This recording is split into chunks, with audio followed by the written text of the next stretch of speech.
The knocker-up. Before alarm clocks were affordable.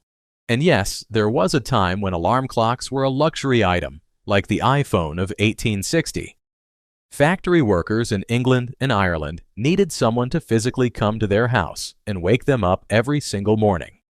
Enter the knocker-up, armed with a long bamboo pole. These people would walk through neighborhoods at 3, 4, 5 in the morning, tap on bedroom windows on the upper floors, and keep tapping until they were absolutely certain the person inside was awake. Some knocker-ups used dried peas instead of sticks. They would load up a tube and shoot peas directly at the window glass from the street, which means their morning routine was wake up at 2 a.m., load your pea gun, and go shoot peas at strangers' windows for 4 hours, for which they were paid approximately 2 pennies a week per client. Now I know what you're thinking. That doesn't sound that bad, and you're right, it really doesn't. Except for one thing. Who knocked up the knocker-up? That's right, nobody. The knocker-up had to wake themselves up to go wake up everyone else at 2 in the morning every single day, 6 days a week, for 2 pennies per client. The knocker-up was the most underappreciated person in the entire Industrial Revolution. They kept factories running. They kept the economy moving. And they did it while the rest of the world was asleep, tapping bamboo sticks at windows in the fog, completely alone, for practically nothing. The Leech Collector. Alright, here's where things start getting worse. In medieval Europe and well into the 1800s, doctors believed that most diseases were caused by too much blood in the body. Their solution? Remove the blood. Their tool of choice? Leeches. Blood-sucking, slimy, finger-sized leeches. Applied directly to the skin. Left there until they were full. Which takes about 20 minutes, by the way, so you had 20 minutes to just sit there and think about your life choices. Now, those leeches had to come from somewhere. And that is where our friend, the Leech Collector, comes in. The job was exactly what it sounds like. You went to the swamp. You took off your shoes and stockings. You walked into the water up to your knees, and you waited. The leeches would smell you. Yes, they can smell you. And swim over to attach themselves to your legs. You would then wait until they were full of your blood, remove them, drop them in a bucket, and repeat, all day, for pennies. But here is the part that makes this job go from unpleasant to genuinely horrifying. Leech collectors were mostly women, often elderly women who did this every single day. And because they did it every single day, they were in a constant state of blood loss. Their legs were covered in leech bites. Some developed serious infections. Some passed out from blood loss and had to be pulled out of the swamp. The leeches, by the way, do not cleanly detach when you remove them. They leave a wound that bleeds for hours. The leech collectors use those bleeding wounds to attract more leeches faster. Let me repeat that. They use their own open wounds as bait, for efficiency. The species of leech used for medicine in Europe was actually hunted to near extinction by the early 1900s because of how many leech collectors there were. So just to summarize, these women bled themselves daily, sacrificed their own bodies for medical science, and were so good at their job that they literally drove their own product to extinction. They ended their own profession. By being too good at it, respect. The Gong Farmer. Let's talk about a fundamental problem that every city in human history has had to solve. What do you do with the waste? All of it. From everybody. Every single day. In Tudor England, the answer was cesspits.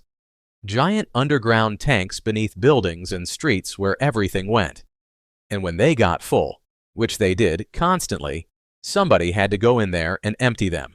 That somebody was the Gong Farmer. Gong farmers were only allowed to work at night, between 9 p.m. and 5 a.m., because the government understood that if people saw and smelled what was happening, there would be riots. Their job was to climb down into the cesspit, which was often the height of a full-grown man, and dig out the contents by hand. Fill buckets, pass the buckets up, cart everything outside the city walls. They were paid per ton, which meant the more they dug, the more they earned. Which meant the best gong farmers were the ones most willing to work neck-deep in the contents of an entire city. And some of them were. Neck-deep, literally. Now let's talk about how this job could kill you. Option 1. The fumes. Human waste produces methane and hydrogen sulfide gas. Both are toxic. Both are invisible. Both accumulate at the bottom of enclosed spaces. Coroner's records from Tudor England actually document Gong farmers dying of asphyxiation inside cesspits. They passed out from the gas, face down, in a cesspit, alone, at 3 in the morning. That is a sentence I had to write, and I am still upset about it. Option 2. Drowning. Yes, you could drown in a cesspit. Some cesspits were deep enough that if a Gong farmer lost their footing or was overcome by fumes, they would sink beneath the surface before anyone above could pull them up. Gong farmers were also only allowed to live in designated areas of the city, because they smelled so bad, permanently, that they were not permitted to live near regular people. They were given higher pay than most workers.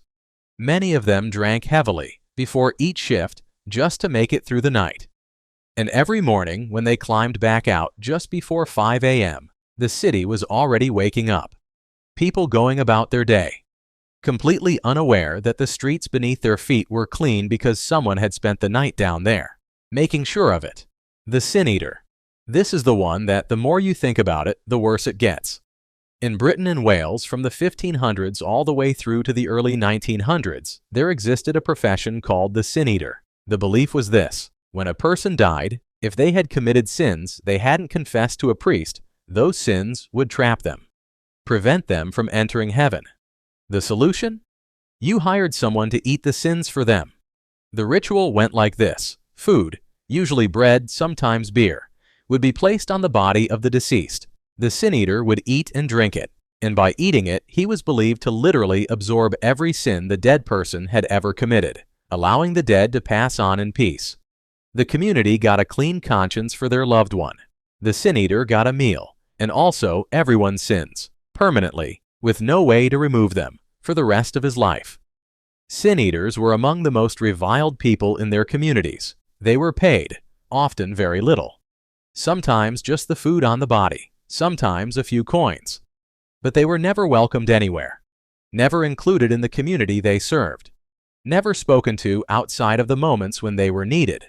They were shunned, not because they had done anything wrong, but because of what everyone believed they carried. Think about that. Their entire existence was, be available when someone dies, take on the burden of strangers' sins, receive no thanks, return to isolation, wait for the next death. The last documented sin eater in Wales was a man named Richard Munslow. He died in 1906. He was not a poor man. He was not desperate. He chose the role because he wanted to help his community, even knowing they would never look at him the same way again. The Plague Doctor. The Black Death killed between 75 and 200 million people, roughly a third of Europe's entire population. Gone within a decade. And walking through the middle of all of it, in a costume designed to look like the most terrifying thing anyone had ever seen, was the Plague Doctor. The iconic outfit, the long black robe, the wide-brimmed hat, the beaked mask, is one of the most recognized silhouettes in history. But the reason for the beak is not what most people think. The beak was filled with aromatic herbs and flowers, roses, lavender, camphor, mint. Because the dominant medical theory at the time was miasma theory, the belief that disease was caused by bad air, bad smells, contaminated air. If you filled your beak with good-smelling things and breathed through that instead of the open air, you would be protected. This was wrong, completely catastrophically wrong. But it was the best science available. The Plague Doctor walked into houses full of the dying, examined patients, attempted treatments, recorded deaths, and then walked back out into a city that was collapsing around him. Did the costume work? Mostly no. Plague doctors died at extraordinary rates. The glass eyes didn't seal. The leather had gaps. The herbs in the beak did nothing against the bacteria. Many cities could not find anyone willing to take the job. They would advertise across multiple regions, offer enormous salaries by medieval standards, offer bonuses, and still have positions unfilled. And yet, people took the job. Some were young doctors with nothing to lose. Some were failed physicians given a second chance. Some were foreigners who didn't understand what they were agreeing to. And some were people who simply believed that someone had to do it, that walking into the plague houses was the right thing, even knowing the odds. The plague doctor is remembered today mostly as an aesthetic, a Halloween costume, a dark fantasy image, a tattoo. But the people inside those costumes were walking toward the worst thing their world had ever produced, with bad science and good intentions, and dying in enormous numbers so that the people who were already dying would not be completely alone.